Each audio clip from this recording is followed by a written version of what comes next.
जी नाज़रीन, जिस तरह आप देख सकते हैं ये मौजूद बहुत बड़ा है और आपके सामने मुकर्रर भी बहुत बड़ा है। क्या मैं पाकिस्तान का सबसे बड़ा मुकर्रर हूँ? ये बात बिल्कुल बजा है। ज़हनी लिहाज से क्या मैं आपको लगता हूँ? नहीं। जिस्मानी लिहाज से क्या मेरी शक्ल बताती है? नहीं। बल्कि मैं काली सियाह रंगत के हवाले से पाकिस्तान का सबसे बड़ा मुकर्रर हूँ। सामीन मोहतरम, आपको बताते चलें कि ईद हो और ईदी ना मिले, ये जुमला आपके भाई ने एक बार नहीं, दो बार नहीं, तीन बार नहीं, बल्कि 100 मरतबा सुन चुका है कि ईद हो और ईदी ना मिले, ईद हो और ईदी ना मिले, ईद हो और ईदी ना मिले।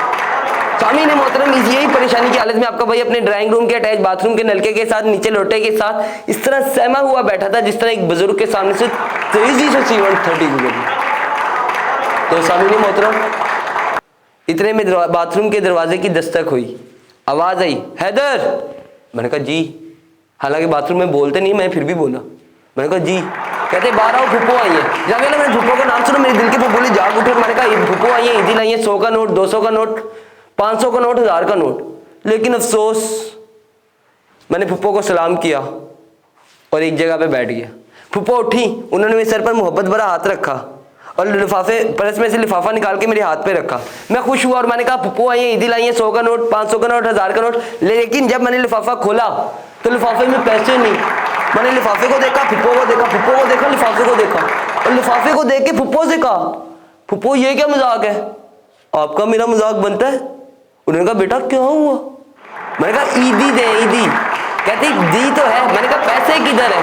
कहती बेटा नया पाकिस्तान बना है, इसमें हम पैसे में, लिफाफे में पैसे नहीं बल्कि दुआएं देते हैं। सामीन मोहतरम, आपको आगे चल के बताई चलें कि मैं अपने ताए के चाचा के नवासे के पोते के बेटे के आखिरी परपोते के घर गया और मैंने कहा कि वहां से शायद मुझे ईदी मिल जाए। मैं इसी ईदी के इंतजार में उसके पास गया तो उसने भाई के सामने आम काट के रख दिए। मैंने आम को देखा, उसको देखा, आम को देखा, उसको देखा, उसको देख के आम को देखा और मैं उठाने लगा। मैंने कहा इजाजत है? उसने कहा जी इजाजत है। और जैसे मैंने आम को उठाया तो कहने लगा बेटा पता है आम खाने से क्या होता है? मैंने कहा नहीं।